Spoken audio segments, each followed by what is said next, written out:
Greetings po mga kapatid, welcome back to my channel. Maraming salamat po sa Diyos at meron naman po tayong pagkakataon para makapag-vlog. Kung bago ko pa lang po sa aking YouTube channel, welcome sa Kuya Makel. On today's episode, sasagutin po natin ng isa sa mga tanong ng ating mga subscribers.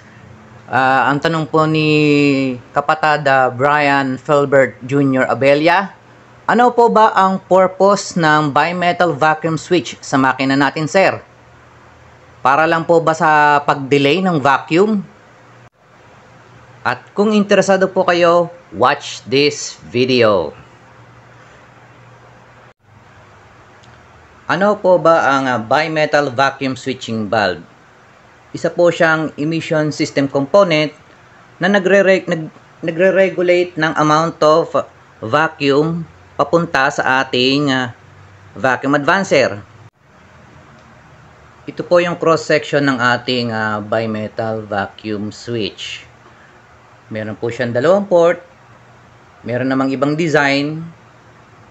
Instead na dalawa, meron tatlo. Yung kagaya ng para sa carburetor, tsaka para sa power steering.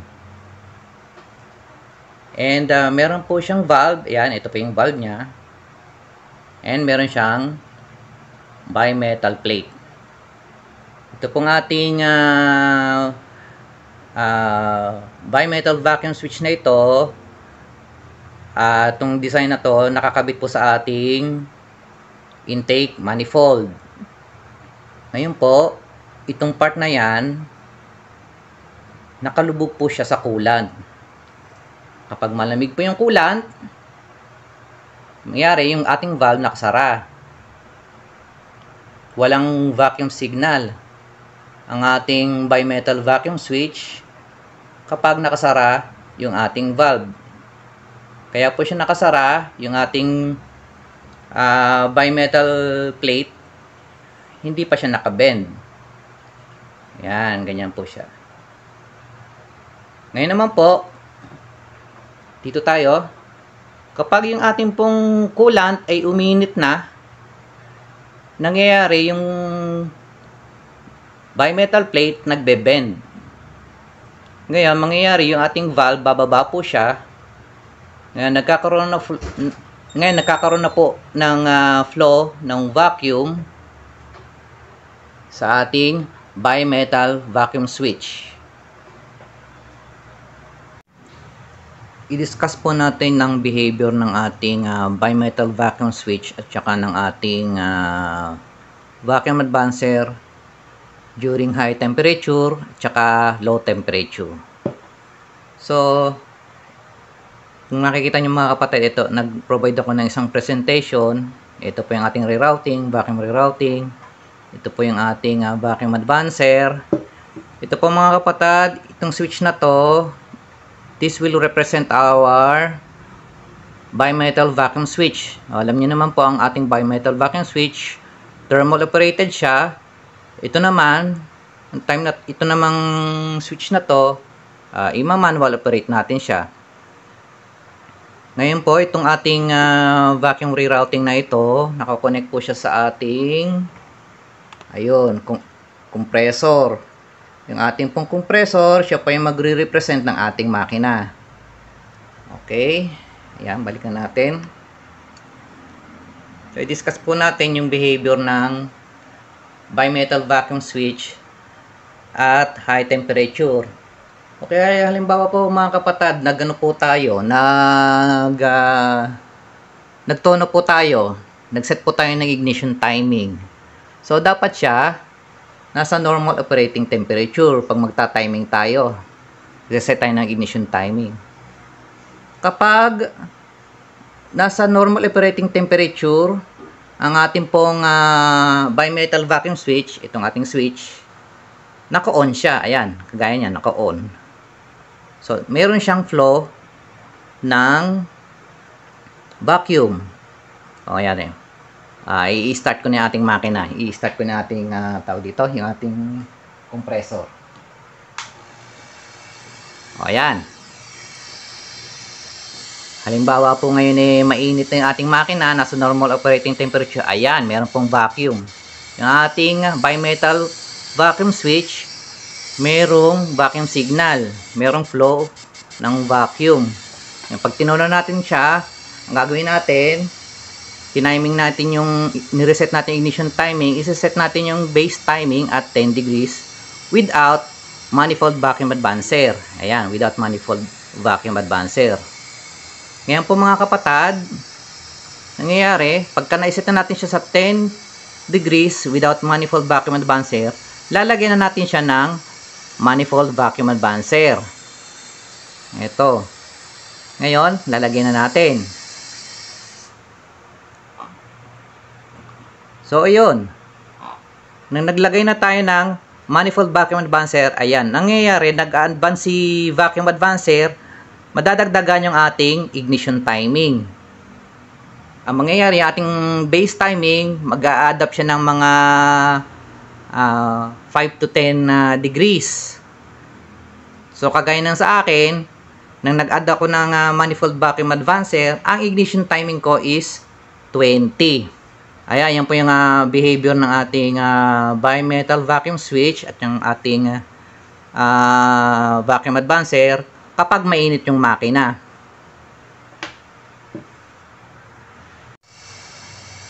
Ngayon naman po mga kapatid, didiscuss po natin yung behavior ng ating bimetal vacuum switch at low temperature or during cold start. So during cold start, nakasara yung ating bimetal vacuum switch. Nakasara po siya kasi yung coolant malamig pa. So kung ito yung ating bimetal vacuum switch, ayan, nakikita nyo, naririnig nyo, sumisirit pa pag naka-on. Ayan. Ngayon, during cold start, naka-off siya.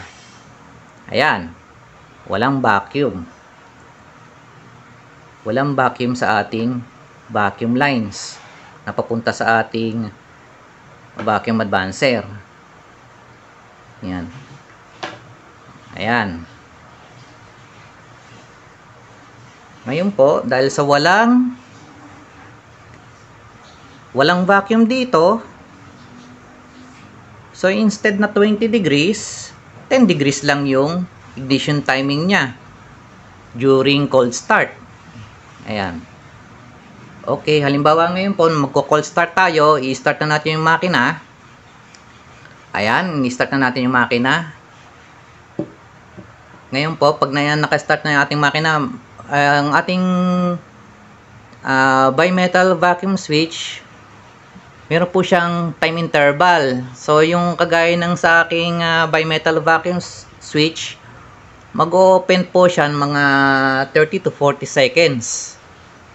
Yan, halimbawa, nag-cold start na po tayo, 30 to 40 seconds na, mag-open natin ating bimetal vacuum switch. Okay, ngayon po ito. O ngayon, pag halimbawa, nag-open na siya, ayan, i-open na natin. Tingnan nyo maigi yung ating vacuum advancer. Ayan. Hirap pa. Tingnan nyo maigi.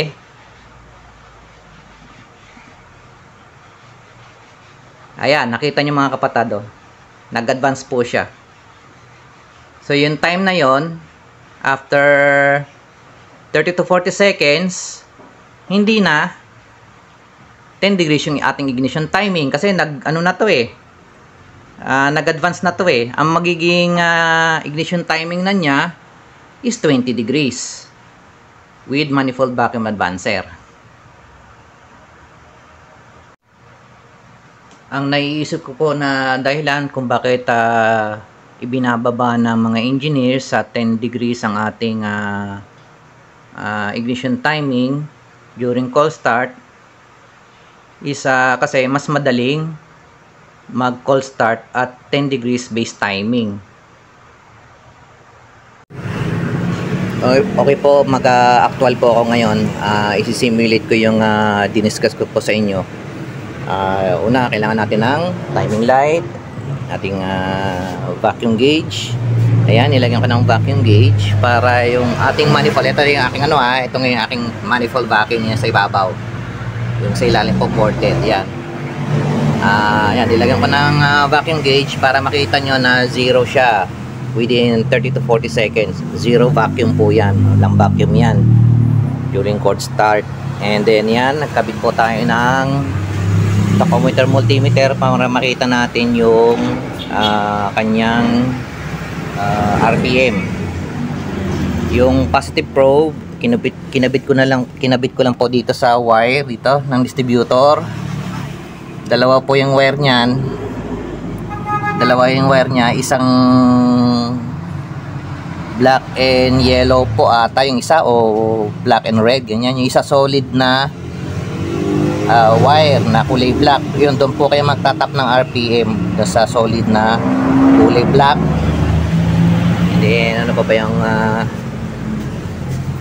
ginawa ko? Ayan, ginawa ko po mga kapatid, yung para ma-isolate na lang po natin yung gagana lang po itong ating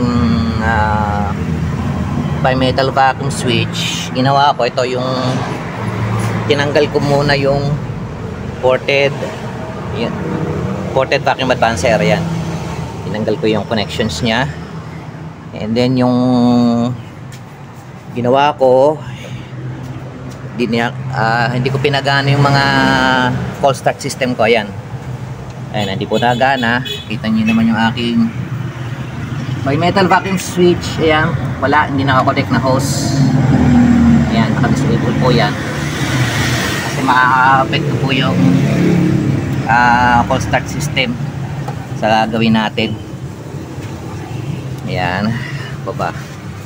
So ngayon, ito pa pala pointers na kailangan nyo malaman. Ito po yung ating hindi nyo sana makita nyo, maraming hose kita nyo ba yung ating ayun, ito yung ating bimetal vacuum switch. Ayan, ginawa ko po nga pala po mga kapatid, ito yung kanyang VTV, vacuum transmitting valve. Kung susundin yung nasa diagram, may kulay, yung colored na vacuum diagram ng 2E, nakaganyan po yan, nakaganyan po yung VTV. Ginawa ko, binaligtad ko para gumana. Yan, binaligtad ko siya para gumana siya. Ayan, marami kasi nagsasabi baligtad daw yung kabit ko, hindi raw gumagana, wala raw silbi to. Yan, ayan, malalaman nyo ngayon. Okay, so from ganyan, binaligtad ko lang siya. Ayan, ganyan. Okay, ngayon cold start tayo. Kali po, una natin ito. Ayan, 4 cylinders. Ngayon, tandaan nyo mga kapatid, mag-o-open po yung ating bimetal vacuum switch 30 to 40 seconds. So saka after 30 to 40 seconds saka lang siya magva-vacuum. So ibig sabihin po niyan, wala siyang vacuum, manifold vacuum, hindi siya mag-a-advance. Makikita rin natin kung zero ito. And pag timing light natin, bago siya mag 30 to 40 seconds, makikita natin yung ating ignition timing ay nasa 10 degrees. Yan, dito pa yung 10 degrees. Okay, start na tayo.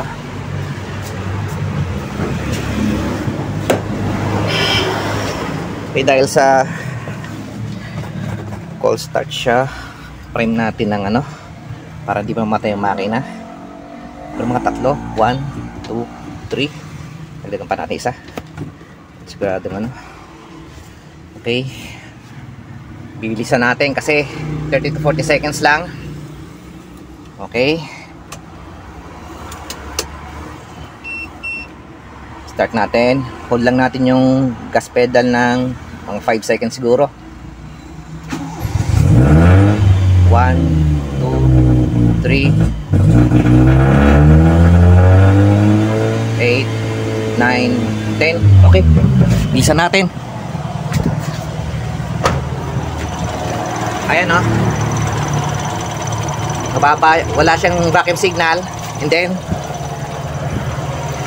Ayun, ayan, tama, nasa 10 degrees nga. Nasa 10 degrees siya. Sana nakikita niyo mga kapatid. 10 degrees.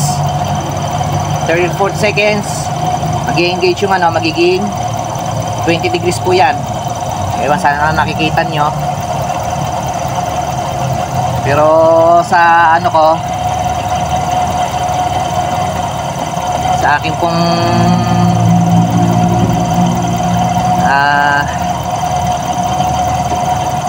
hintay-hintay lang natin. Okay.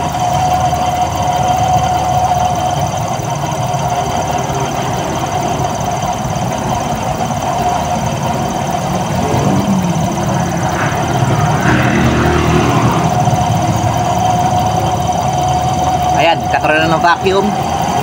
Ayan, tumaas na mga kapatid. Ayan, tumaas na po siya.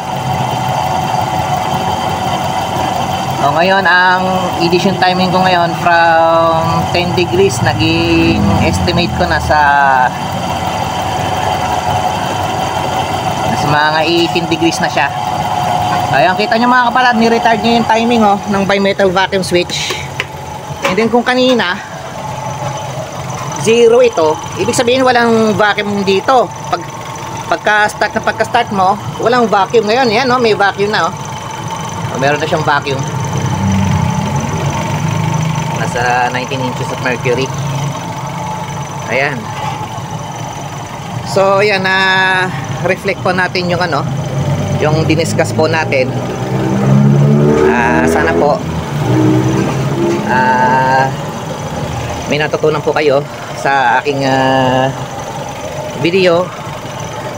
Kung meron kayong ibang idea o information regarding sa paano talaga gumagana itong ating bimetal vacuum switch, paki-comment na lang po sa